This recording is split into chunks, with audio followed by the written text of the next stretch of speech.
tal, ecoamigos y ecoamigas? ¿Cómo están? Soy Lisette Herrera y les doy la bienvenida a Fauna Verde. Gracias por conectarte a través de Oxy TV y Oriental TV. Muchas gracias porque nos prefieres.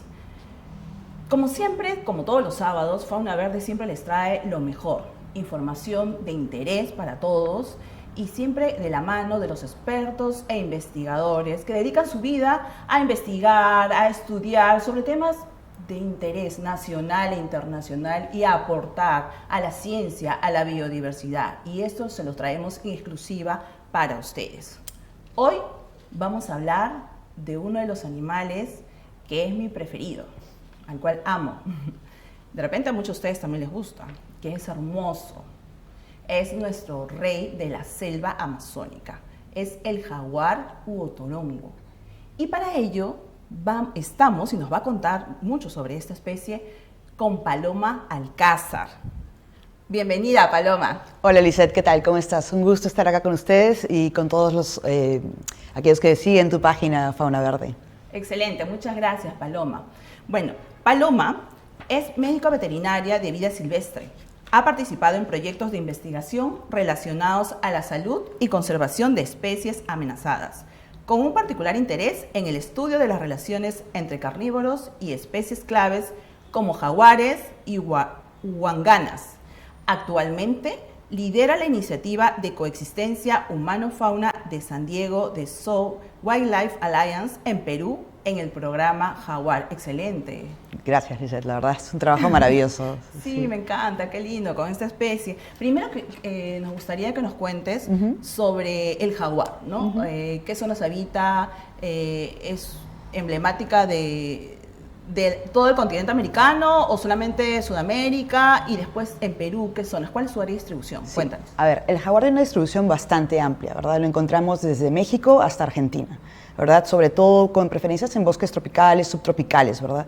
En Perú está distribuido a lo largo de toda nuestra Amazonía, ¿no?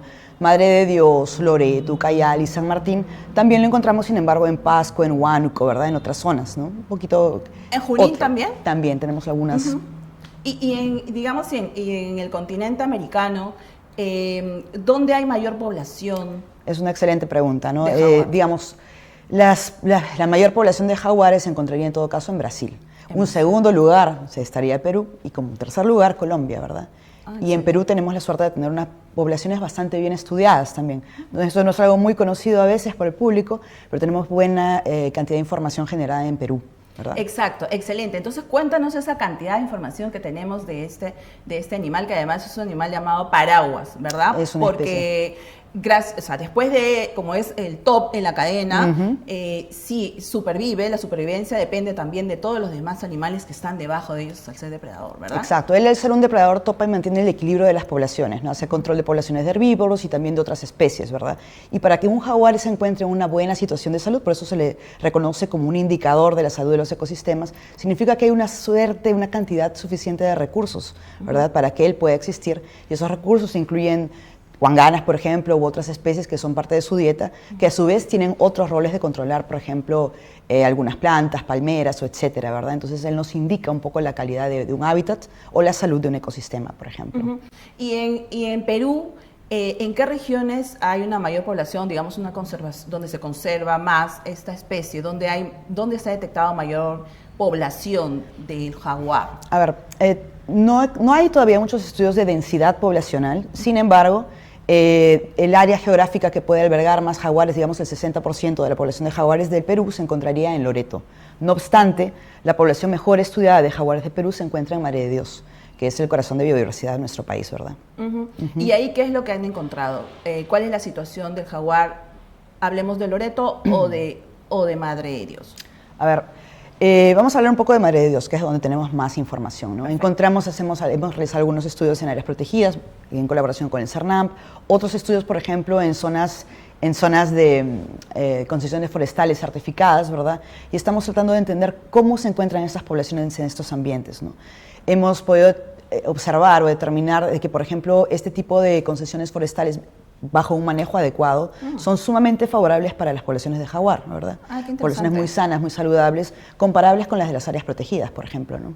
O sea, digamos que sí, porque sabemos de que en Madre de Dios hay ciertas concesiones forestales que además son certificadas. Exacto. Y que tienen ciertos protocolos respecto a la fauna. Entonces quiere decir de que conviven, ¿no? En estas concesiones forestales donde se aprovecha la madera, conviven con estas especies también, o sea, respetan. Exacto. Hay una convivencia armónica. Hay una convivencia armónica y hay una protección adicional, ¿no? Porque estas concesiones certificadas cumplen con varias reglamentaciones, varios requisitos, entre ellos, por ejemplo, la prohibición de la cacería en esas zonas, ¿no?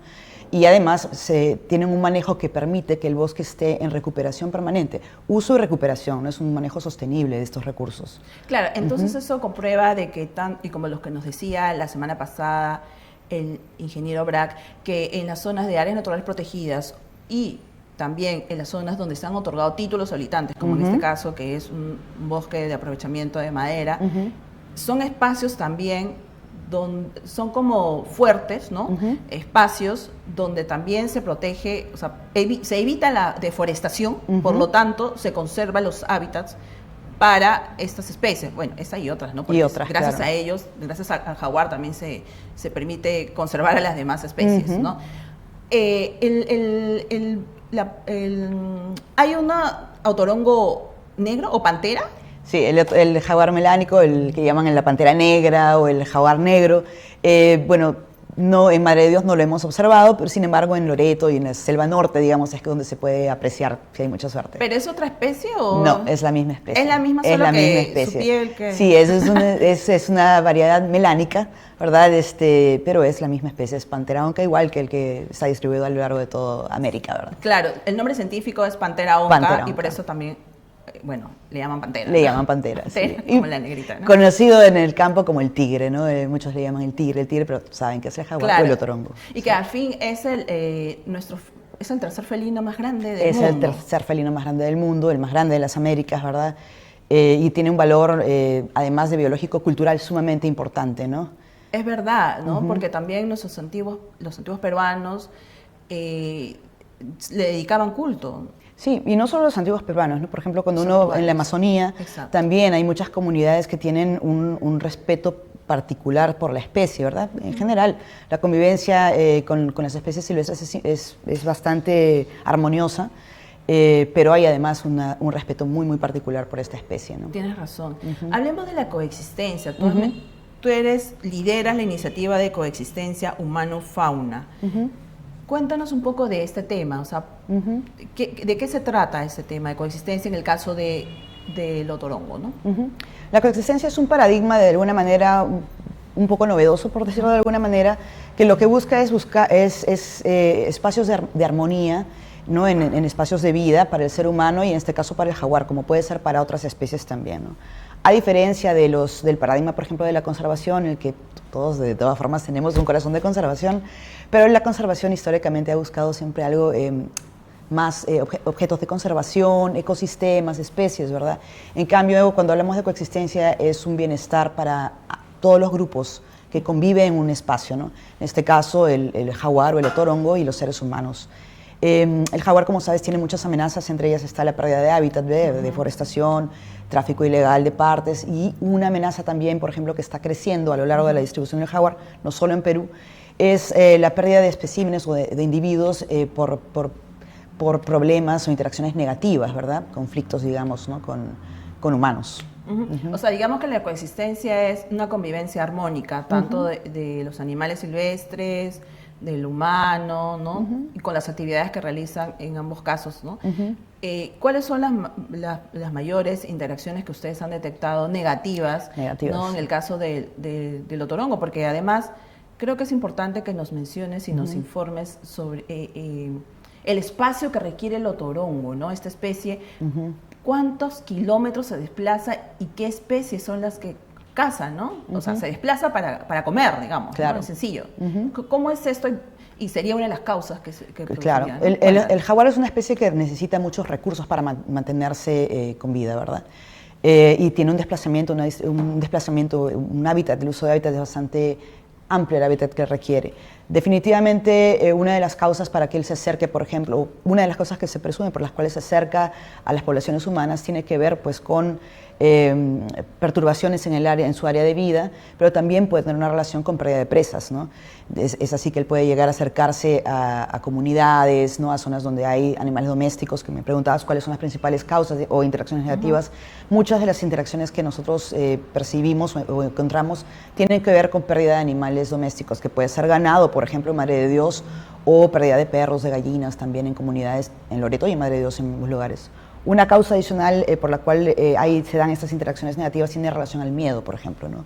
Cuando tenemos personas que están realizando actividades como la pesca, castaña o etcétera, o mitayo para quienes es legal la cacería, se encuentran de pronto con jaguares en campo, ¿no? Y ante el miedo y no saber cómo reaccionar, terminan eliminándose por temor, ¿no? Entonces son las dos causas principales que hemos determinado por lo pronto en la Amazonía peruana. Ajá. O sea, digamos que el otorongo, ¿cuánto se desplaza? ¿Cuánto necesita desplazarse normalmente? Va a depender de dónde él esté, ¿verdad? Pero podemos estar hablando de 60 o 100 kilómetros cuadrados. ¿Por día? No, en todo el área. General. Todo en general, ¿no? Ahora, es nocturno, ¿no? Sale en la noche. También también va a depender también un poco, ¿no? Pero no, él puede estar en actividad durante todo el día. Por supuesto, hay más reportes de actividades crepuscular o nocturna, dependiendo de la zona. Por ejemplo, en las zonas pero a lo largo de todo el día, ¿verdad? En las zonas, por ejemplo, sin embargo, donde estamos encontrando las interacciones negativas, él de alguna manera se adapta, ¿no? Por lo menos lo que vamos viendo en Madre de Dios, que es donde tenemos los pilotos, él se va adaptando a un comportamiento más bien nocturno, porque hay actividad humana en estas comunidades de día, y cuando él se acerca a las casas, pues evita de alguna manera estar cuando están las personas trabajando o deambulando, ¿no? Ya, yo pensé que sí era... En las comunidades, ¿verdad? Sí, sí. O sea, pero por naturaleza es nocturno, no, o sea, puede es variable, puede variar, sí. Y caza de día o de noche, sí, igual. No es estrictamente nocturno, que es lo que se pensaba antes. Exacto. Bueno, entonces hay mayor, justamente, investigación que vienen realizando ustedes, ¿no? Pero se supone que ¿por qué se acerca el otorongo a los lugares poblados, ¿no? O urbanos incluso, porque ha habido casos que han bajado. ¿Por qué se ha dado esto? ¿Porque estamos invadiendo sus espacios o porque ellos se están desplazando en busca de comida? ¿Cómo es? Puede ser o sea, hay que estudiar, cada caso tiene una motivación y hay que estudiar a profundidad las motivaciones, pero como te mencionaba, las motivaciones pueden ser ellas, ¿no? Que hay algún tipo, algo que está perturbando su espacio de vida, ¿no? Puede ser de repente un proyecto de desarrollo, puede ser, como tú dices, ¿no? De repente estamos desarrollando una carretera o hay alguna actividad que normalmente no ocurría en esa zona y que está perturbando el área, entonces él puede estar alejándose. Eso es uno de los motivos. Otro motivo podría ser la falta de presas, ¿no? Un impacto sobre las presas, digamos las huanganas, etcétera, podría favorecer que él se acerque a comunidades u otras zonas de vida a buscar alimento y encuentra de pronto animales que están desprotegidos, ¿no? Como puede ser el ganado, los perros. Entonces los preda, ¿no? Justo conversamos con compañeros de las comunidades, ¿no? Que a veces ven con más frecuencia en ciertas ocasiones que el jaguar baja y preda perros, pero hay que pensar en el desplazamiento, no toda la energía que este animal está perdiendo sale de su zona de vida en muchos casos y encuentra un perro o encuentra una gallina, ¿no? Pero un animal que está acostumbrado a comer un tapir, un venado, una huangana, ¿no? Que es como presas grandes, sí, se ve obligado a comer una gallina, imagínate. Claro, justo quería que nos contaras eso, o sea, ¿de qué se alimentan normalmente en la naturaleza, en el bosque, los otorongos? Tienen una dieta amplia, digamos que en la Amazonía peruana, Madre de Dios, que es donde lo hemos estudiado bastante, una de las preferencias son estos huanganas, sajinos, este tipo de animales, ¿no? Este tipo de herbívoros. Que son como chanchos salvajes. Que son como chanchos salvajes, ¿no? Claro, principalmente, o sea, son estos grandes. Estos son medianitos, sí, son animales de 40 kilos, imagínate, ¿no? Entonces un jaguar que está predando, históricamente son grupos grandes, ¿no? De estas especies, entonces ellos están siguiendo las especies, movilizándose en busca de estos recursos, que en algunos casos eran abundantes. Ahora es menos frecuente, por ejemplo, ver grupos de huanganas grandes como veíamos antes en Madre de Dios. Sí. ¿No? Antes teníamos zonas donde hacíamos los estudios y teníamos 10 grupos de huanganas, cada grupo era de por lo menos 50 o 100 individuos, y estos 10 grupos sobrelapaban en la zona donde estábamos haciendo los estudios. Ahora en estos 10 años atrás, 15 años después, es difícil encontrar estos grupos de huanganas. Si uno de repente encuentra en esta misma zona, ¿no? 1 o 2 grupos muy vividizos y con números inferiores, ¿no? Entonces uno puede pensar qué está pasando con las presas, qué está pasando con estos jaguares también. En ciertas zonas, en otras zonas del país también, ¿no? Exacto, o sea, en Madre de Dios, que nos estás contando se ha focalizado, y por eso es que el jaguar se ve obligado, digamos, a buscar más comida porque no encuentra su alimento cercano y sigue caminando más hectáreas. Se puede acercar, podría ser una de las motivaciones. Ahorita nos queda un poco el pendiente, es algo que vamos a hacer, es empezar a, no solamente, bueno, mucho del trabajo se ha enfocado en esta primera etapa en la prevención de los conflictos de manera directa, ¿no? Exacto. Proteger a las familias, proteger a los animales también, ¿verdad? Y co-construir procesos en los que los animales domésticos, el ser humano tenga protección también, ¿verdad? Y una segunda etapa es el tema de entender mejor. Son estudios que se van a incrementar para poder entender mejor en estas mismas zonas qué está ocurriendo con las presas, por ejemplo, ¿no? O con qué frecuencia están acercándose a estos espacios de vida humana. Ahora, por ejemplo, te voy a comentar de un primer piloto que nosotros realizamos en Bajo Madre de Dios, con una comunidad, una asociación de productores agropecuarios, ¿verdad?, que históricamente siempre estuvieron de alguna manera en relación con el jaguar, pero de pronto hace algunos años empezaron a tener a incrementar mayores interacciones negativas. Siempre ellos han estado ahí, ¿no? La forma en la que ellos distribuían el uso del área de vida de esta comunidad era tener un área para uso, ¿no?, que en algún momento fue ganadería, luego pasaron a ser agricultores, y en estas áreas donde ellos tienen, ¿no?, la producción agrícola, ellos siempre han encontrado huellas, eventualmente visto el jaguar, y así convivían. Hasta que en los últimos años empezaron a notar que el jaguar se acercaba más, hasta que empezó a predar en sus animales, ¿no? Entonces, históricamente, cuando conversamos con ellos, nos comentan, no, siempre estuvo ahí, a 500 metros, así, a 300 metros, no más de la casa. De pronto, su presencia estaba ahí. Estaba ahí. Como un fantasma ahí que los estoy vigilando, sin causar pero mayor ahora problema. Se han acercado más. ¿Y esto a qué se ha debido? Ellos presumen que es por el efecto de las actividades que ocurren atrás de su comunidad, claro, que tienen que ver con un incremento del espacio de ganadería, ¿no? Deforestan un poco, exacto, y para hacer actividades ganaderas. Ellos mismos no, la otra comunidad, la comunidad que está a la espalda, ¿no? Ellos migran de ser ganaderos, pasan a agricultores, pero terminan siendo una franja. Claro. Pero una franja porque atrás se está abriendo el bosque, está esta ganadería más intensiva de alguna manera, entonces ellos piensan, este es el área de paso del jaguar, ahora no le queda otra, ¿no? Y tras eso no encuentran presas, ¿no? Claro, más fragmentado. Entonces, pero son estos espacios en los que vamos a empezar a hacer estudios un poco más amplios para poder comprender mejor qué es lo que está ocurriendo, ¿no? Y si esto es por ciertos periodos de tiempo o si se está dando ya con más permanencia. Pero me contabas que había como un caso de éxito. Este es un caso de un trabajo. O sea, ¿cómo han trabajado con esta comunidad para que se adapten un poco a la presencia del jaguar sin afectarlos, ¿no? ¿Cómo han trabajado en este? Es un caso bastante exitoso. Yo siempre con mucho orgullo lo compartimos también, porque uno desde la comodidad de la casa en Lima, por ejemplo, ¿no? A veces comento con algunos alumnos, uno está muy cómodo desde el churrasco, el café y el chocolate, ¿no?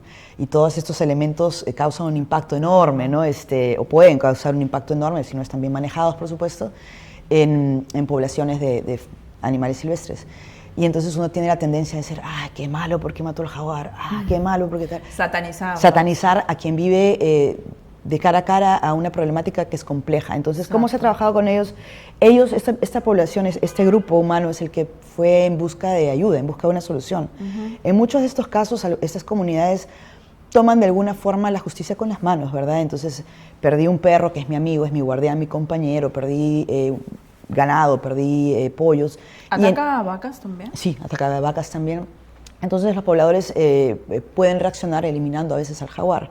Pero, por ejemplo, en este caso ellos dijeron, no queremos estar en este juego, queremos buscar una alternativa, tiene que haber una solución. Entonces se acercan, en este caso, al gobierno regional de Madre de Dios, el gobierno regional de alguna forma nos comunica también esta necesidad, ¿verdad? Y empezamos a hacer algunas reuniones donde todos tratamos de comprender, ¿no?, nuestros roles, sus preocupaciones, hacer un estudio, un poco un diagnóstico situacional, en este caso con los miembros de la comunidad, y empezar a entender el problema, ¿no?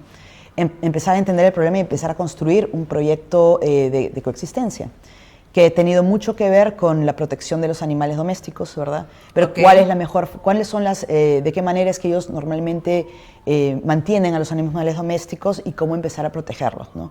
Va de la mano con protección no solamente física, que puede ser la generación de corrales, gallineros o la colocación de cercos eléctricos, sino también la protección sanitaria de estos animales, ¿no?, que conviven también o habitan, que ocurre en una zona donde hay no solo jaguares, sino otro tipo de animales, ¿no? Entonces, se busca un bienestar en cuanto a la protección del animal doméstico, y también la protección de su salud, ¿no? de todo su entorno de vida.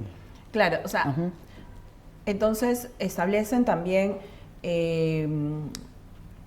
como recomendaciones para evitar, o sea, no ponerlo fácil, digamos, o proteger a sus animales, ¿no? Y entonces, ¿cómo qué recomendaciones podríamos dar? Porque tenemos un público que nos ve nos escucha y nos ve y nos sintoniza desde Madre de Dios, de Loreto también, Paloma. Sí, así genial. que ellos que nos están escuchando, nos están viendo, incluso de Brasil. Entonces, difundamos estas recomendaciones. Exacto. O sea, ¿cuáles son las recomendaciones básicas que un agricultor o un ganadero, ¿no? debe tener en estos espacios donde hay avistamientos o hay presencia del jaguar? Sí, la primera recomendación sería de todas formas la protección de los animales domésticos, ¿no? El buscar espacios seguros, sobre todo, por ejemplo, si tenemos ganado, los animales que son más sensibles, que son los animales jóvenes o las hembras gestantes, deben encontrarse por lo menos ellas protegidas, ¿no? Protegidas, hablamos cerradas. Cerradas, o sea, cercadas. Un corral. En un corral. Claro, no ahí caminando. No ahí caminando. O por lo menos hacer la protección en las horas en las que hay más actividad de jaguar. Hay que cuidarnos, ¿no? La noche es un momento en el que sabemos que ellos están realizando más estos ataques, por ejemplo, en Madre de Dios, el encierro nocturno. Idealmente el encierro en toda la zona donde ellas están, ¿verdad? Igual con las gallinas, gallineros, ¿verdad? Es cierto que en algunas zonas de la Amazonía, por ejemplo, no se les brinda, que es una de las cosas que ocurrió, por ejemplo, en Bajo Madre de Dios, ¿no? El poblado, la gallina se alimenta de elementos que encuentra oportunamente en el bosque, ¿verdad? No reciben necesariamente una provisión, una suplementación alimenticia, ¿no? Entonces, ¿qué es lo que se hizo con ellos? Era en los espacios en los que los pobladores se iban profundamente a la chacra o bajaban a la ciudad, donde ellos perdían estas gallinas. Entonces se buscó hacer un corral, un gallinero para que duerman por las noches, pero y una suerte de corral de forrajeo amplio, suficientemente amplio, con plantas, algunos árboles, arbustivas también, para que cuando los pobladores estén fuera, tanto en la chacra como en la ciudad, las gallinas tengan todos los requisitos para poder comer, alimentarse los días que los propietarios no están. Los días que están los propietarios en la propiedad, pues ellos están libres y los acuestan nada más. Entonces, es un poco buscar alternativas, pero protección. Mi sugerencia es la protección de los animales domésticos. Tanto de los animales también, los perritos, ¿no? O sea, tenerlos en su casa, no tenerlos afuera de su casa, ¿no? Sí, a ver, dependiendo de donde uno se encuentra en la Amazonía, los perritos no están necesariamente adentro de la casa como es acá en Lima, pero se puede buscar alguna suerte de caniles, es lo que estamos también desarrollando. Unos caniles, unas casitas de perros amplias, porque el perrito es un guardián, ¿verdad? Sí. Entonces el perrito también les avisa a ellos, oye, el jaguar está por acá, o alguien viene a robar, ¿no? Que ocurre, la verdad. Entonces lo que se busca hacer es unas casitas para perros, de alguna manera, con material que esté disponible en el ambiente, que sean seguras para el perro, donde él todavía pueda ladrar y pasar la voz durante la noche. O sea, casitas grandes, pero que puedan ellos desplazarse y sí, suficientemente grandes y como estén seguros. Exacto, para que se encuentren seguros, totalmente cerradas, ¿no? Qué bueno, sí, porque también esto pasaba aquí en Lima, ha habido casos de zorros, claro. Y es lo mismo. Entonces, lo que tenemos que llegar es a una convivencia, ¿no? Una convivencia, y qué bueno que estos pobladores de esta zona lo hayan entendido, ¿no? Y no hayan atacado o matado porque se ven muchos casos de eso, ¿no? Sí. Y además a veces es un poco, ¿cómo decirlo?, riesgoso incluso para la vida humana, ¿no? Y en esos casos sí ya prima la vida, ¿no? O sea, y se entiende el temor, ¿no? O sea, el jaguar, a diferencia de otros carnívoros, no es no tenemos felizmente un historial de pérdida de vidas, ¿no? Hay muchos reportes de interacciones negativas, pero el jaguar no es de esas especies que suelen causar daños a la vida humana, ¿verdad? Okay. Hay muy pocos reportes, sí. Son huidizos. Son huidizos, ¿verdad? No procuran acercarse como pueden ser algunos tigres, otros leopardos, ¿no? En otras zonas del mundo donde sí generan problemas a la seguridad y seguridad humana, ¿no? El jaguar no es este caso, él suele huir, suele irse, pero claro, preda a nuestros animales, ¿no? Y es por eso que hay una suerte de retaliación, le decimos nosotros, es una serie de revancha, uno se siente frustrado, perdí a mi vaca, perdí a mi guardián. Entonces, y también puede ser una de las recomendaciones, no sé, tú que eres experta en eso, para que espantar, digamos, a este felino. Pueden ser esas luces también que se encienden, estas que son automáticas, que con el sensor y pum, se encienden, y que los asusta y Sí, hay varias... o ruidos, sonidos. Hay varias formas de ahuyentarlos de alguna manera, ¿no? Y hay que ser creativo con el uso de estas mismas, ¿no? Nosotros usamos, como te digo, cercos eléctricos, cercos sin electricidad. Usamos estas luces, por ejemplo, unas Fox Lights, porque son luces muy conocidas, muy utilizadas, que tienen, por ejemplo, a veces paneles solares o baterías. Tienen la facilidad de que están activas durante las horas nocturnas, ¿no? Y ellas, por ejemplo, emanan luces de distintos colores, con distintas intensidades, que asemejan, ¿no?, el juego que uno haría de luces cuando está linterneando de noche en estas zonas de vida para ir al baño, por ejemplo, ¿no?, porque los baños están fuera de casa. Entonces, estas son disuasivas, ¿no? El jaguar las ve y la verdad son excelentes elementos. Ahora, en Madre de Dios, por ejemplo, algunos de los pobladores están utilizando por criterio propio, y la verdad que estamos haciendo la prueba de cómo funcionan. Ellos han encontrado, por ejemplo, estas luces como las luces de las casas, ¿no?, que de pronto uno pasa y pum, con el sensor ahuyentan, pero son golpes de luz muy intensos, muy fuertes, ¿no? Y bueno, claro, más o menos. Entonces, y ellos algunos de ellos han venido buscando estas alternativas. Ahorita están con las cámaras trampa también para evidenciar si funcionan o no, porque están disponibles en la zona, ¿no? ¿Cómo se llama esta comunidad para aplaudirlos? Esta es la Asociación de Productores Agropecuarios del Bajo Madre de Dios, margen derecha. Un saludo a ellos, porque la verdad es una comunidad modelo. Qué bueno, qué bueno. Sí. ¿Y qué otros proyectos tienes ahora, Paloma? Cuéntanos. Estamos empezando a trabajar, por ejemplo, con la zona de uso especial, en un área que le llaman la zona de uso especial. Son 3 zonas de vida donde se realiza ganadería. ¿En dónde? También en Madre de Dios, okay, ¿verdad?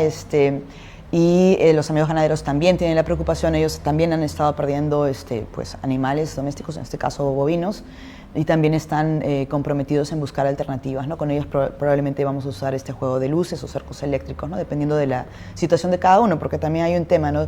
Cada uno de estos elementos para protección hay que también darles cierto mantenimiento, cierto cuidado, ¿no? Y eso también es importante, ¿no? A veces, y lo comento al público que nos está viendo, ¿no? Es sumamente importante, por ejemplo, que nosotros también hagamos la parte de hacer los talleres técnicos para que los pobladores sepan usar propiamente, por ejemplo, los cercos eléctricos, ¿no? Que es cierto que dan bastante más trabajo, porque pues hay que cuidar que no les caigan ramas, que no hayan tierra, que funcionen para que no se quemen las baterías, que es algo que yo venía escuchando mucho en Madre de Dios con otros ganaderos. Me decían, no, pero no funciona, doctora.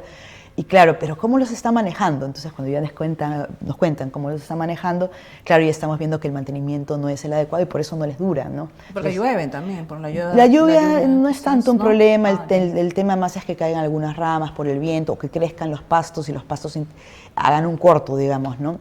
¿Y los cercos eléctricos no afecta a los jaguares? No, uno puede de alguna forma regularlos para que la intensidad sea menor, sea baja, ¿no? Ni para dañar a los animales domésticos, ni tampoco para dañar al jaguar, ¿no? Simplemente es como una alerta, es un pequeño golpe de alerta para que el animal no se acerque, ¿no? Paloma, también ¿cuál es la mayor amenaza? ¿Son estas interacciones o es el tráfico? Bueno, las 3 amenazas, digamos, son la pérdida de hábitat es definitivamente la principal amenaza, ¿no? El tráfico también tiene un rol importante. Creo que estuvo por acá Joana Murillo, y creo que comenzaron un poco también de tráfico. Por ejemplo, el tráfico es muy importante. Sin embargo, estas interacciones estamos viendo que son bastante frecuentes, las estamos documentando, ¿no?, las interacciones negativas, y no solo en Perú, como te digo, ¿no? O sea, conforme vamos levantando información, vamos viendo también en otros países, vamos viendo de que es una amenaza importante, ¿no? En México, por ejemplo, está reconocida como una amenaza ya importante dentro de la lista que uno desearía. Pero también yo creo, ¿no?, porque se sigue invadiendo, o sea, es un indicador, ¿no? O sea, que se esté produciendo estas interacciones negativas con el humano, te indica también que estamos invadiendo sus espacios, o sea, que se está deforestando, que se está invadiendo, etc., ¿no? O sea, ¿qué estamos haciendo? ¿No? Claro. O sea, te está indicando algo malo. Algo no está bien. Que no está bien. Hay que ver dónde, pero no está bien. Ahora, lo cierto es que las poblaciones humanas van a crecer. O sea, eso es algo también que es innegable, ¿no? Vamos a ser más humanos y necesitamos más espacio. Y acá un poco es el llamado de atención a nosotros, ¿no? Es a que también participemos de lo que son proyectos de desarrollo. Por ejemplo, va a haber un proyecto de desarrollo urbano, hay que conversar sobre estos temas, ¿no? Sobre todo, por ejemplo, en estas zonas donde ya sabemos que hay presencia de carnívoros, como puede ser el jaguar o el puma, que también es una especie que también genera interacciones negativas en Perú, puma, osos. Hay otras especies que también están en esta situación, ¿no? Entonces, si yo sé que acá tengo una zona de vida, vamos a decirle el Bajo Madre de Dios, donde ya hay cierta problemática con jaguares, y de pronto va a haber otra zona de desarrollo urbano cercana. Entonces hay que hablar con los pobladores, hay que hablar con la municipalidad, con todos aquellos que están encargados de este desarrollo urbano, ¿no? En la planificación, para que se consideren estos temas y el poblador sepa esto es una realidad que puede ocurrir, y antes de empezar a vivir en esta zona tenga las medidas de prevención previamente conversadas, ¿no? Y conocidas también. Claro, porque en otros países más desarrollados, Canadá, Estados Unidos, Alemania, conviven, ¿no? O sea, saben de que ya hasta las zonas urbanas bajan, por ¿no? supuesto. O sea, bajan los osos, no sé, distintos animales, lobos, ¿no? Y ya la gente sabe que se tiene que alejar, tiene que guardar a su animalito, ¿no? Y me contaban varios casos, varias amigas, ¿no? Se van, se esconden, sus perritos los llevan, ¿no? O sea, evitas dañarlos, ¿no?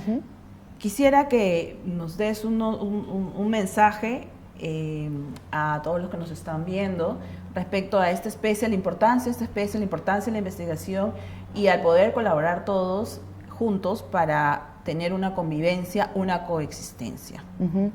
El mensaje pues, va dirigido a todo el público y es básicamente de que en nosotros está el buscar las soluciones, ¿verdad? De manera conjunta, con investigadores, con autoridades, con todos los miembros de la sociedad en la que vivimos, ¿no? La problemática del jaguar no es ajena a otras especies, como bien comentabas, ¿no? Zorros, en otros lugares lobos, osos, ¿verdad? El mismo oso de anteojos, ¿verdad? Son especies, todas ellas tienen un rol en el ecosistema. El jaguar, como hemos conversado, es un indicador del bienestar de la salud de un ecosistema, controla poblaciones, es una especie clave también, ¿verdad? Es una especie de mucha importancia, y así como ella, todas tienen un rol, ¿verdad? Son parte de una cadena. Entonces, el llamado es a que aprendamos a buscar soluciones de vida armoniosas. Vamos a compartir este planeta juntos por más tiempo, ¿verdad? Y busquemos no pelearnos unos con otros, ¿no? Hay que buscar esos espacios de armonía y los podemos crear como los amigos de Bajo Madre de Dios, por ejemplo, ¿no? Así es, Paloma, de verdad, muchas gracias por estar aquí, por darnos toda esta información clave, importante para todos. Así que ya saben, amigos, hay que convivir con nuestros animales silvestres, con nuestra biodiversidad, porque ellos han estado incluso antes que nosotros, así que tenemos que continuar en ello. Muchas gracias, Paloma, y felicitaciones, a continuar, cuenta con todo nuestro apoyo siempre para seguir difundiendo estos temas. Y amigos, vamos a ir a una pausa comercial y después de esta pausa venimos con el tema de los flamencos. Vamos a estar con el investigador y biólogo Enver Ortiz. Así que sigue por Fauna Verde aquí en Oxy TV. Nos vemos.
Ya estás entre Pisco y Nazca.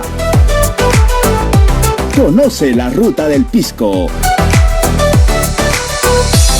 Hermosas ciudades, destinos turísticos, lugares exóticos, exquisitos tragos, belleza, majestuosos paisajes. Siga la ruta del color y sabor.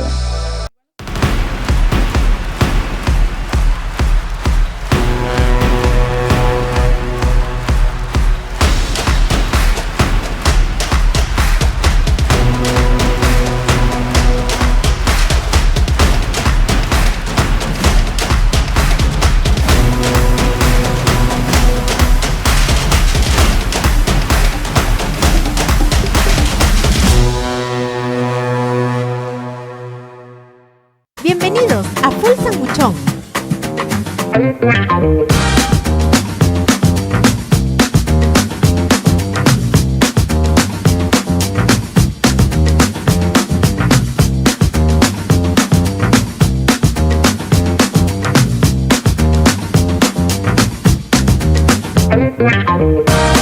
Disfruta de tacos, enchiladas y los más exquisitos sándwiches.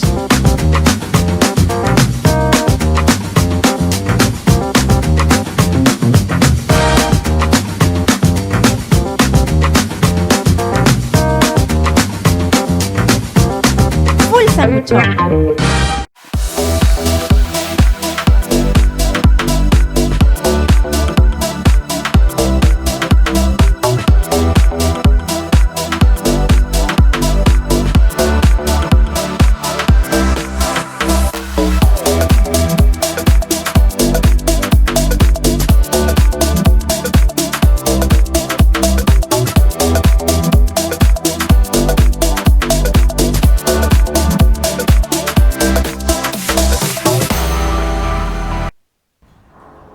¿Qué tal, amigos, ecoamigos y ecoamigas? Regresamos para ver un tema muy bonito de una especie que es hermosa, que muchos de nosotros los hemos visto seguramente cuando hemos ido a Paracas o a algún otro lugar. Son los flamencos. Además es una especie, una ave muy estilizada, muy elegante, ¿no? Así que para hablar de los flamencos estamos con Enver Ortiz. Bienvenido, Enver. Hola, Lizeth, ¿qué tal? Buenos días, gracias por la invitación y gustoso de comentarte un poco sobre estas carismáticas, porque ese creo que es el adjetivo más adecuado para estas especies, ¿no? Excelente.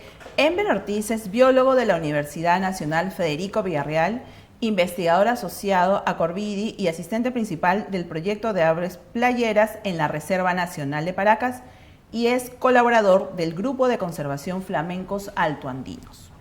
Excelente. Enver, cuéntanos, ¿cuántas especies de flamencos tenemos en el país, en el Perú? Bien, 3 en concreto. De estas 3, 2 están circunscritas a los Andes, con algunos avistamientos esporádicos en la costa, y uno que tiene distribución más amplia, que la podemos encontrar tanto en la sierra como en la costa. O sea que migran de la sierra a la costa a la sierra. Hay una gran discusión si sobre los flamencos son especies migratorias, pero en principio, porque tienen que cumplir algunas características, pero en el caso de los flamencos, estos se desplazan de la costa a la sierra, de la sierra a la costa, de norte a sur, de sur a norte. No llevan a cabo una migración tal cual, pero sí eventualmente bajo ciertas condiciones, por ejemplo cuando en los Andes están algunas lagunas congeladas porque los inviernos son crudos, claro, tienden a desplazarse a tierras bajas o a veces a la costa. E igualmente, ¿no? Cuando viene la temporada de reproducción en el verano, tienden a desplazarse hacia algunos lugares en los Andes. En cambio, las otras 2 especies que sí están casi siempre en los Andes, ellas sí hacen un movimiento de norte a sur porque sus sitios de reproducción se encuentran en Chile y en Bolivia. Entonces, cada que viene la temporada de reproducción se están moviendo de norte a sur, aunque algunas veces, como son aves grandes, la reproducción no sucede muy rápido, sucede a partir de los 3, 4 años, entonces tienen que esperar ese tiempo para regresar a reproducirse. Mientras tanto, están divagando, moviéndose entre ecosistemas, humedales costeros, altoandinos, con mucha facilidad pueden volar entre 100 y 500 kilómetros en un día. Entonces son muy móviles, especies muy móviles. O sea, ¿y estas 3 especies habitan solo en Perú o también en otros países de Sudamérica o otros países en otro mundo? Por ejemplo, las 2 especies altoandinas, la parina grande y la parina chica, están principalmente a partir del sur de Perú, el norte de Chile, la parte andina de Bolivia y la parte norte de Argentina. Argentina, ok. Compartidas. Sí, compartidas. Y el flamenco chileno o austral es casi desde la parte costera, desde Ecuador, por toda la costa y los Andes hasta la Patagonia, y por la parte costera del Atlántico de Argentina hasta el sur de Brasil. Hasta Brasil Sí, llega. hasta el o sea, sur se de dan Brasil. así como toda la zona costera, Sí, sí, toda la bordean zona todo. costera, sí, desde Sudamérica es la especie que mayor rango de distribución tiene de los flamencos en Sudamérica. Y bueno, hay otras especies, por ejemplo, una que está muy restringida al Caribe, este típico flamenco rosado. Rosadita, que he visto. Claro, esta está muy restringida en el Caribe. En Aruba. Sí, en Aruba, en Cuba, en Miami, en Venezuela. Y tiene una pequeña población en Islas Galápagos. Ok. Esa es otra especie. Otra especie. Y luego hay otras 2 especies más que están en lo que decimos el viejo mundo, ¿no? Europa, Asia y África. Esa es otra especie. O sea, que digamos que nuestras 3 especies están en la parte Sudamérica, ¿no? Y el resto ya vive en otro lado. Y es verdad que San Martín, cuando soñó, vio al flamenco, o sea, ¿qué hay de real? Y vio los colores y se inspiró en los colores del flamenco, ¿o es una leyenda? Sí, justo hace un tiempo estábamos tratando de ¿Y qué especie es? En principio, ¿de qué especie? ¿Cómo pudo haber sucedido eso, no? En principio, sí hay flamencos en lo que es Paracas, Pisco, donde desembarcó San Martín. Y lo del sueño, hasta donde pudimos lograr es llegar con la investigación que realizamos, fue algo como no comprobado, ¿no?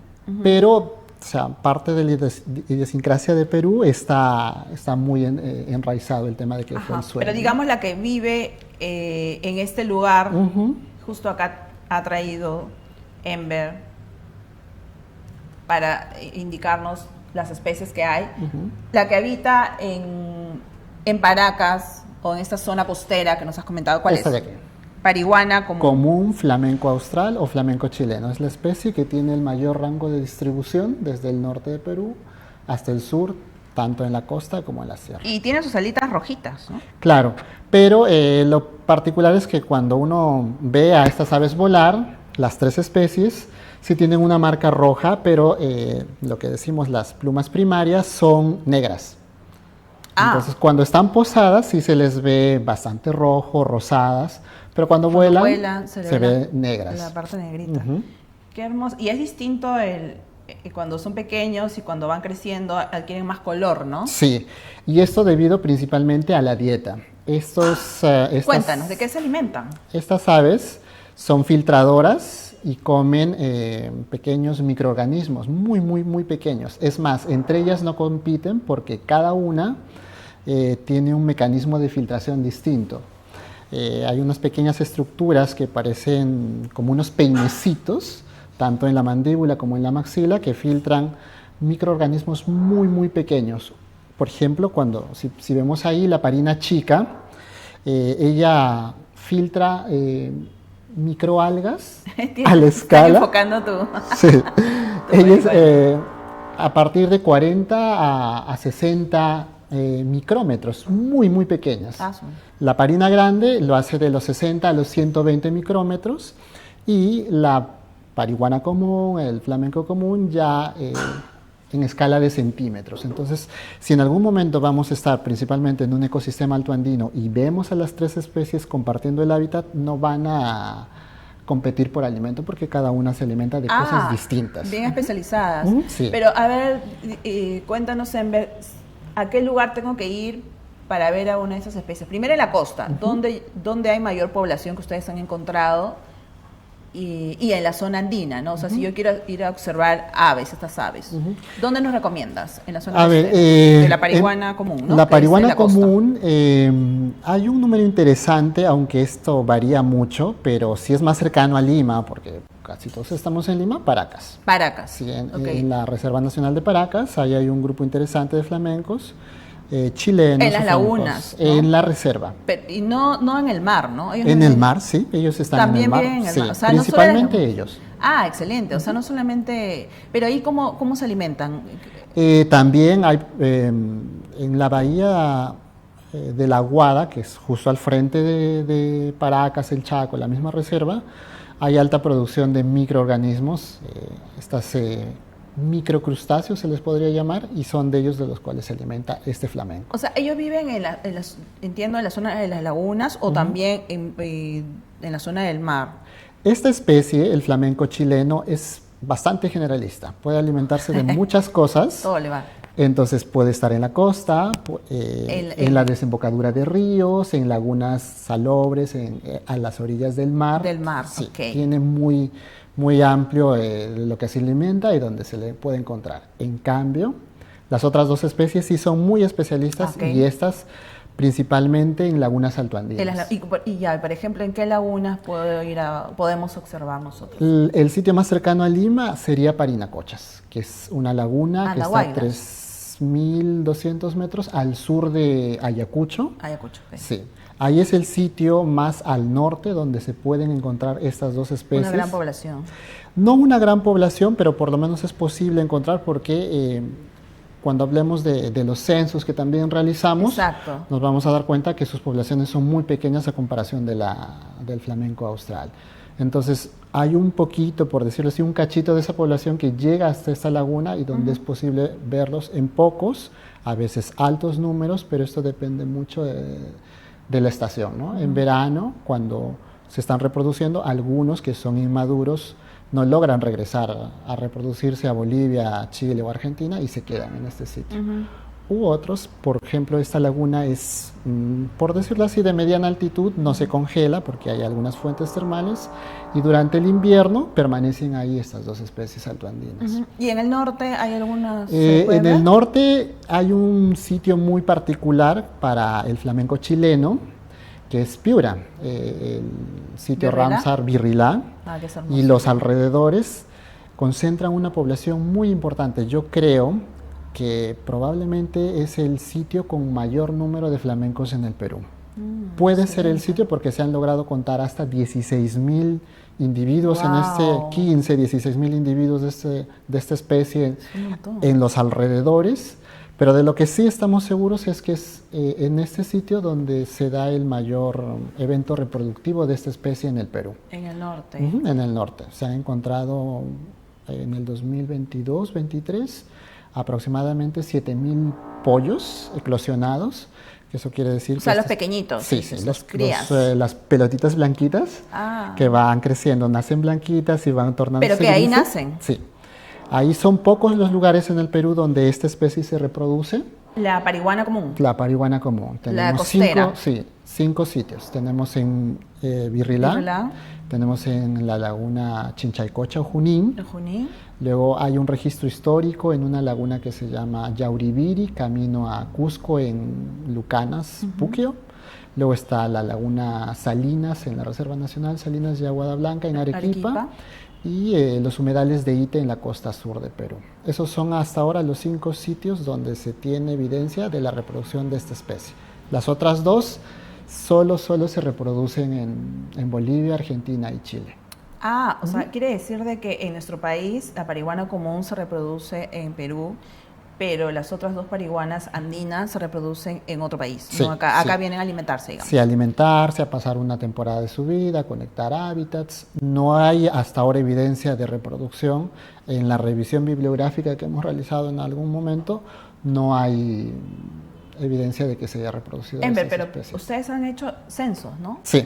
¿Y cómo identifican los censos? Porque yo veo, para mí las tres son hermosas, pero la diferencia es mínima, ¿no? O sea, Sí. una es más rojita, una es más rosadita, una tiene un punto negro, el otro no tiene.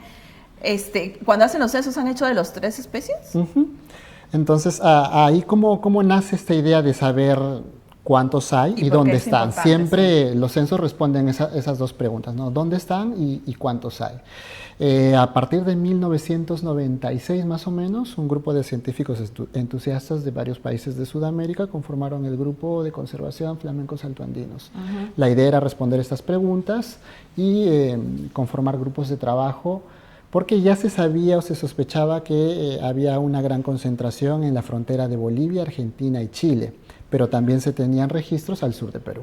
Entonces dijeron, ¿saben qué? Busquen personas en Perú, busquen personas en Bolivia, en Argentina y Chile y salgan a censar. Se empezaron a hacer censos anuales, luego cada 5 años y en este caso desde Corvidi en Perú se empezó a colaborar a partir del 2010 con diversos grupos que empezaron a salir en sitios que la organización denominó sitios clave o humedales que tenían un porcentaje, o se sospechaba que había un porcentaje de las 3 especies. Estos sitios principales en Perú fueron Parinacochas, al sur de Ayacucho, Salinas y Aguada Blanca, en Arequipa, y Loriscote, en Puno, que concentraban hasta ese momento por censos y revisiones bibliográficas poblaciones interesantes para el país. Entonces, esto quiere decir que cuando salimos a campo, no salimos solos, salimos acompañados de instituciones, nos acompañan voluntarios y a ellos hay que enseñarles. Para eso se produjo estas cartillas. Estas cartillas. Y principalmente la idea es cómo identificar, ¿no? Y ahí nos vamos a ir dando cuenta que cada una tiene particularidades, desde la coloración del pico, ves que tiene entre la parina grande y la parina chica la coloración de esta máscara roja, tiene un patrón distinto. Y el otro amarillo, y el otro gris. Y también la principal característica en los individuos adultos es el color de las patas. La parina chica tiene las patas absolutamente rojas. La parina grande tiene las patas amarillas y la parihuana común o el flamenco austral o chileno tiene las patas verdosas con las articulaciones rojas. Entonces, y luego hay otras características como la parina chica es realmente pequeña, 90 centímetros. La parina grande es la más grande, que tiene casi 110 centímetros, y el flamenco austral tiene más o menos 100 centímetros de longitud. Así que esas son como que la clave, ¿no?, que nos ayuda a identificar estas especies en campo. Y como ya hay sitios definidos, nosotros vamos directamente a esos sitios, hacemos las coordinaciones, solicitamos los permisos. En el 2010 salimos nosotros directamente, en el 2015 no hubo dinero para poder salir, así que solamente fuimos a estos sitios. En el 2020 tuvimos la organización, estuvo a cargo del CERFOR, y pudimos salir a varias lagunas, aproximadamente más de 30, 35 si mal recuerdo. Y en este año, 2025, te decía que se hacen los censos cada 5 años, y este 2025 pudimos tener el apoyo de Manomet, que es una organización de Estados Unidos. ¿Cuándo fue el censo? Entre enero y febrero. Y pudimos cubrir el mayor rango de censo en la historia de los censos que se hacían en Perú. Hemos hecho tanto los costeros y tanto los andinos, y la población, para saber, ya sabemos dónde están, dónde encontrarlos. Ahora, ¿cuántos números hay, no? Los números siempre son interesantes. No siempre se pueden visitar todos los sitios porque los flamencos se mueven mucho y muy rápido, por eso la ventana del censo es 10 días, y no solamente en Perú, sino con los otros países también. En simultáneo, ¿no? En simultáneo. O sea, en simultáneo en Perú, en Bolivia y Argentina. ¿Ya? Por eso se llama... ¿Y en Chile también? Sí. Censo Simultáneo Internacional de Flamencos Altoandinos. Esa es la figura. Entonces, los números locales, por ejemplo, creemos, porque no podemos visitar todos los sitios al mismo tiempo, que el flamenco chileno puede tener una población de entre 30 y 50 mil en Perú. 30 y 50 mil, Y en Sudamérica podría alcanzar los 300.000 a 600.000 individuos. Como tiene amplio rango de distribución, es también un poco... Claro, el costero, la parihuana común, que es la costera. Que también está también en los Andes, ¿no? Y las otras son las especies que tienen menos individuos. En Perú, en el último censo, pudimos contar de la parina grande 1.200 más o menos. Poquito. Sí, son muy pocos. Y la parina chica, aproximadamente 500. Más Sí, poquito. un poco menos. ¿En los 4 países? Solo en Perú. Ok, solo en Perú. Ok. Y ahora en los 4 países, la parina grande es la especie que es más vulnerable de todas porque solamente tiene aproximadamente 70, puede ser, 72.000 individuos. Ok. Es muy, En los muy 5 bajo. países. A comparación de la parina chica, que tiene aproximadamente 160 a 170.000 individuos. Entonces, ¿Y a qué se debe cuál es su mayor amenaza, digamos, de estas principalmente aves? las 2 especies altoandinas que se ubican sobre los 3.000 y 4.000 metros de altura, porque ahí está el alimento, sus hábitats se superponen con las actividades mineras no metálicas. Ok. O sea, se contaminan las lagunitas donde se alimentan. Sí, más que contaminación es el uso del agua. En las lagunas altoandinas el agua es el recurso muy limitado y para la extracción de litio se requiere mucha agua. Entonces, ¿Pero que están secando las lagunas? se están desecando a un punto en el que el ciclo hidrológico entre lluvias y temporadas secas puede no estar en sintonía con la actividad minera, ¿no? Entonces, ese es un potencial, porque en el caso de Perú, todavía no hay... hay proyectos exploratorios, pero no todavía de extracción de litio. Ajá. Hay otros tipos de amenazas, pero donde están concentradas las 2 especies altoandinas, que es en Chile, Bolivia y Argentina, sí hay proyectos ya de extracción. Entonces se han dado cuenta que puede no ser adecuado, podría decirse, el desarrollo de esta actividad, porque no solamente están los flamencos, hay otro tipo de fauna muy específica o muy especial de este tipo de ecosistemas en el que... O sea, se ha visto que en otros países la explotación de litio ha afectado estos hábitats. Está afectando. Pero en Perú todavía no se ha dado eso. No se ha dado eso en Perú. Una de las amenazas potenciales principalmente es la degradación, pérdida del hábitat, principalmente para el desvío de agua para agricultura. Hay algunas lagunas, por ejemplo, en Puno, que se han desecado totalmente para construir parcelas, ¿no? Hay otras que, por ejemplo, ¿no? Tenemos el caso de Junín, donde se reproduce la parina... ¿La de Chinchaycocha? Que la laguna es embalsada para una hidroeléctrica. Entonces, si a veces llueve mucho y el volumen de agua no se controla, inunda los nidos y se pierden los pollos, ¿no? Los nidos, los huevos, los pollos se ahogan. Entonces, eso es, por ejemplo, uno, ¿no? La administración del agua, ¿no? Y en otros casos es la desecación por el tema del cambio climático, que no se puede... ¿cómo se podría decir? No se puede medir al momento porque eso es algo a larga escala, pero se prevé que con el tiempo sí podría afectar, porque principalmente tiene que ver con el tema del recurso agua. Claro, ¿no? o sea, digamos que si se mantiene estos espejos de agua, estas lagunas, en la medida que se mantengan buenas, saludables, se va a mantener también estas especies, ¿no? Claro. El hábitat de estas especies, ¿no? Por eso es importante que se conserven estos humedales, ¿no? Que hay, sobre todo en la zona sur. Sí, estás mencionando. Como lo mencionaba Paloma en su entrevista hace un momento, los flamencos también son una suerte de especie paraguas. Así, cuéntanos, ¿cómo ¿Por así? qué? Porque al ser más allá de una especie carismática y bonita y que está restringida a ciertos ecosistemas, también es un indicador de la salud del hábitat, ¿no? Si vemos que en un ecosistema muy frágil como los altoandinos, las lagunas altoandinas o salares altoandinos están desapareciendo, es porque algo está pasando. Y eso tiene que ver con que si algo está pasando con la población de estos flamencos, las otras especies también pueden verse afectadas, ¿no? Hay unas aves playeras, hay otras aves como los patos y los gansos que también empiezan a desaparecer. Como estas aves son muy especializadas en lo que comen, entonces si vemos que hay algún cambio en el ecosistema, en el recurso alimenticio, van a desaparecer porque tienen que buscar otra fuente de alimento en otros sitios. Entonces es una suerte de indicador, y lo mismo si tiene un efecto sobre los flamencos, podría tenerlo también sobre las otras especies, y eso nos dice, ¿no? Que algo está pasando en ese lugar. Pero en nuestro caso, de los censos que han venido haciendo simultáneamente, ¿Han visto que ha ido disminuyendo, se ha mantenido la población? ¿Cómo han visto? En el caso de Perú, como te mencionaba, la proporción del territorio al sur de los Andes que suelen ocupar estas dos especies es muy variable. Ha habido censos en los que hemos tenido números de más de 4.000 entre las dos especies y otros donde hemos tenido menos de 1.000. Pero por lo que nosotros nos dejamos guiar en cierto modo es de los sitios donde se reproducen, porque finalmente es de ahí de donde se mueven hacia todo lado.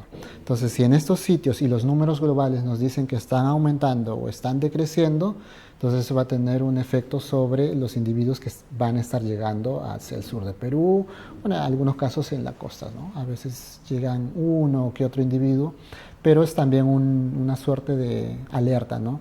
Por ejemplo, en este último censo, que fue el 7º, ha sido el primer censo a lo largo de los más de 30 años en el que hemos encontrado que la Parina Grande ha mostrado un descenso de su población.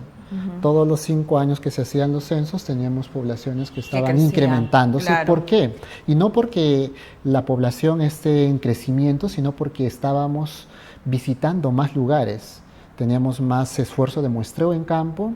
Y como te decía, ¿no? Estos salares altoandinos en algunos casos están sobre los 4.000 metros y es inaccesible. Okay. Entonces, al pasar los años hemos ido aumentando nuestro esfuerzo de muestreo, visitando más lugares y por lo tanto debería encontrando, aumentar, ¿no? Pero ha habido un punto en el que ya, como hemos logrado visitar casi 200 a 250 humedales altoandinos para los 4 países, pero los individuos han bajado.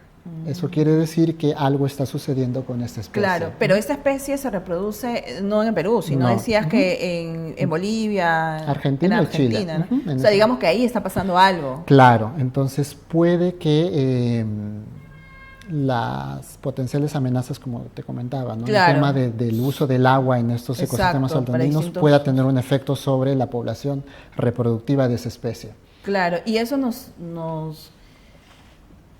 da un mensaje también, ¿no? De que nosotros, para la fauna, no es que haya límites, ¿no? No es que es Perú acá, el límite está acá Argentina, acá está, ¿no? Sino que es todo, ¿no? Es Claro. un ecosistema, para ellos es un todo, ¿no? No tiene límites. Sí, es una especie compartida y a pesar de que forma parte de acuerdos o documentos, un memorándum de entendimiento entre todos los países, lo que pasa allá también nos va a afectar aquí, ¿no? Entonces, lo que Exacto. nos toca hacer como investigadores, censadores, sociedad, instituciones, es seguir identificando, por lo menos en nuestros espacios, qué impactos pueden estar presentándose Claro. en estos ecosistemas costeros y altoandinos, porque como te decía, ¿no? Al ser una especie paragua, su sola presencia o no nos está indicando algo para esa especie, para las otras especies y para sus hábitats. Exacto.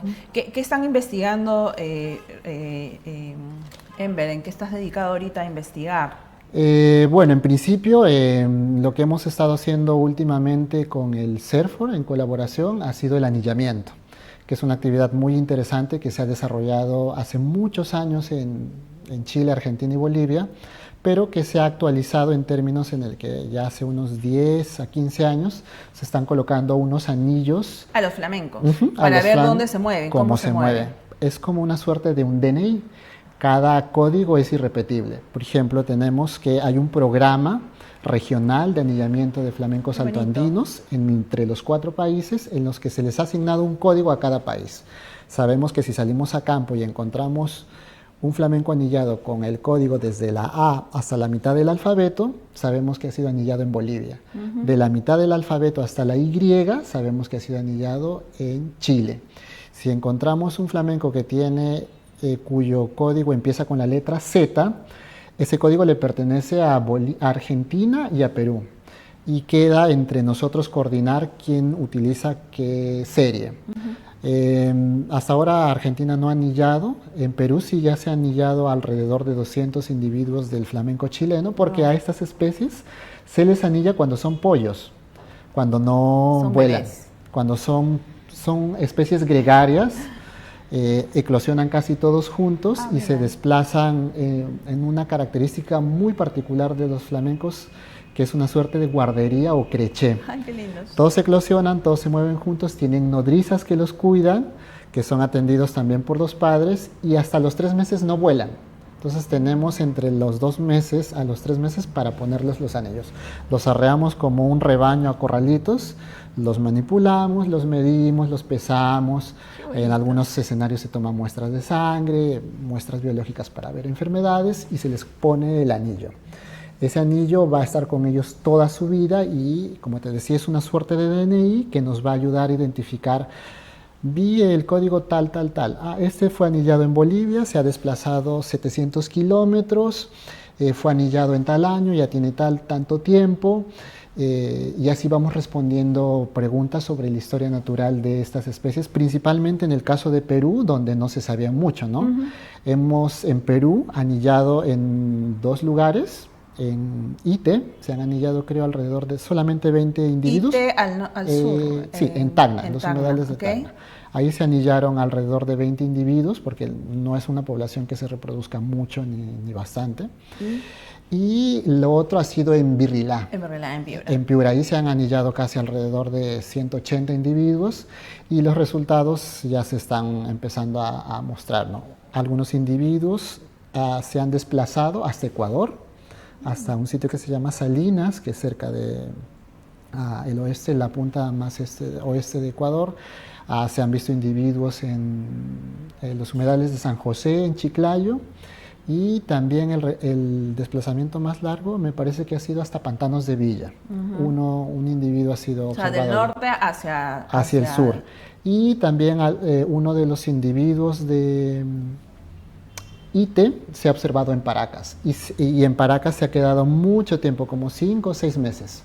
Entonces, el anillamiento es una herramienta barata y muy eficiente porque nos permite a los observadores que están en campo y a los que salen a ver a campo, siempre les digo, no, tú que vas a ir a un lugar donde hay flamencos, siempre mírale las patas porque puede que haya ahí un anillado, puede ser nuestro, puede ser de Bolivia, puede ser de Chile. Excelente, Enver. ¿Dónde podríamos ver esta información y aportar de repente los que nos están viendo? Si es que están viendo, observando estas aves con estos anillamientos, estos códigos. ¿Tienes alguna página donde nos podías comentar para poder inscribirnos? Ahora yo soy el encargado de compilar la base de datos, entonces las personas que logren ver flamencos anillados pueden escribirme a mi correo, que es ortiz@corbidi.org, o también tenemos una página en Facebook. ¿Cuál es? La página en Facebook se llama Flamencos del Perú y del Mundo. Ahí estamos compartiendo mucha información de los flamencos, no solamente de Perú, de los anillamientos, de las actividades de conservación que se realizan, o de los proyectos o resultados de los censos, sino también información de las otras especies que te comenté que hay alrededor del mundo. Sí, ya me habías comentado de los aves playeras, ¿no? De las aves playeras, que eso vamos a tener un especial de eso ya, porque eso merece otro programa con Enver para hablar de estas especies que son tan bonitas también y tienen sus peculiaridades. Así que, Enver, muchas gracias por tu información, por el trabajo que vienen realizando, y adelante, sigan con este proyecto, este gran bonito proyecto, investigando a nuestras especies de aves, ¿no? Nuestros flamencos. Muchas gracias. Si tienes algún mensaje final que quisieras dar. Claro, sí. Muchas gracias por la invitación. Siempre a donde voy le digo a las personas que están saliendo a campo que si van a ir a un lugar donde hay flamencos, siempre estén atentos a observarles las patitas, porque ahí puede haber un anillo, y ese anillo cada registro es un dato que nos aporta mucha información para la conservación, no solamente de esta especie, sino de las otras 3. Exacto. Y principalmente de los hábitats que conectan. Así es, Enver. Muchas gracias. Y Ecoamigos, llegamos a la parte final. Muchas gracias por su atención y nos vemos el próximo sábado en Fauna Verde por Oxy TV y Oriental TV. Muchas gracias. Hasta luego.